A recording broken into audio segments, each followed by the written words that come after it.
سر شہریار افریدی صاحب کہتے ہیں سارے ثبوت موجود ہیں، عدالت میں دینے ہیں، آپ کو نہیں دینے، میڈیا کے اوپر اس کا جواب نہیں دینا. آپ بتائیے کہ ان کا کیس کتنا مضبوط ہے؟ پوچھ کے سر ہیں. بسم اللہ الرحمن الرحیم.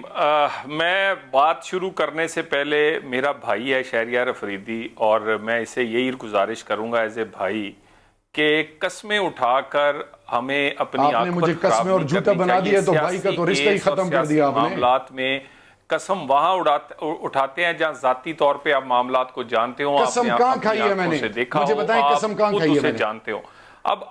اب میں آگے آ جاتا ہوں.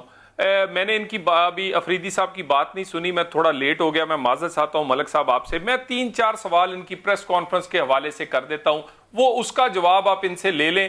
آن ایئر ہی فیصلہ ہو جائے گا آپ کے شو کے اندر ہی کہ یہ سچے ہیں، ان کا کیس ٹھیک ہے یا پھر یہ ایک جھوٹا کیس ہے، اسی طرح کا جیسے 60 70 اور 80 کی دہائی میں بھینس چوری کا کیسز جو ہے وہ سیاسی مخالفین پہ بنتے تھے، اب نیب کے بنتے ہیں، اے این ایف کے بنتے ہیں، اس کے بعد ایف آئی اے کے بنتے ہیں، اور اس کے بعد کبھی کبھی نادرہ شراکتیکات کینسل کر دیتا ہے. فرق اب یہ آ گیا ہے. میں اب 2-3 سوال آپ کو اٹھا دیتا ہوں. نمبر 1، انہوں نے کہا جی کہ یہ اتنی لیٹ ہونے کا مقصد یہ جو کاروائی شروع نہیں ہوئی عدالتی ٹرائل، اس کی کیا وجہ ہے؟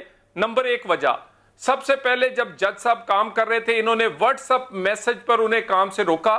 اس کے بعد 2.5 مہینے تک کوئی جج اپوائنٹ نہیں کیا.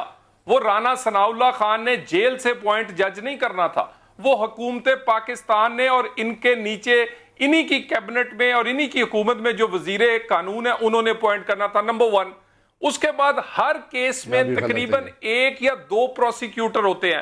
یہ بھی میں آپ کو آن ریکارڈ کہہ رہا ہوں، یہ 7 پروسیکیوٹر ہائر کیے گئے جس میں بابر اوان صاحب کا ایک جونیئر بھی شامل ہے.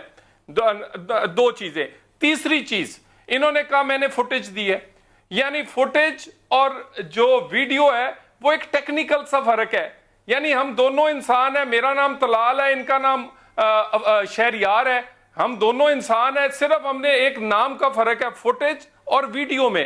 فوٹیج جو انہوں نے چلان کے ساتھ جمع کروائی، ندیم ملک صاحب جب آپ لاہور سے اسلام آباد جاتے ہیں، جب آپ ٹول پلازا پر اسلام آباد سے چڑھتے ہیں، آپ کی فوٹیج آپ کی بنتی ہے، آپ کی اس کی گاڑی کی، اور اس کے بعد جب آپ نکلتے ہیں پھر بنتی ہے. اور میرے اسی طرح کا ایک ویڈیو، ایک صرف سی ڈی انہوں نے جمع کروائی، اس کے علاوہ کوئی اور فوٹیج نہیں دی.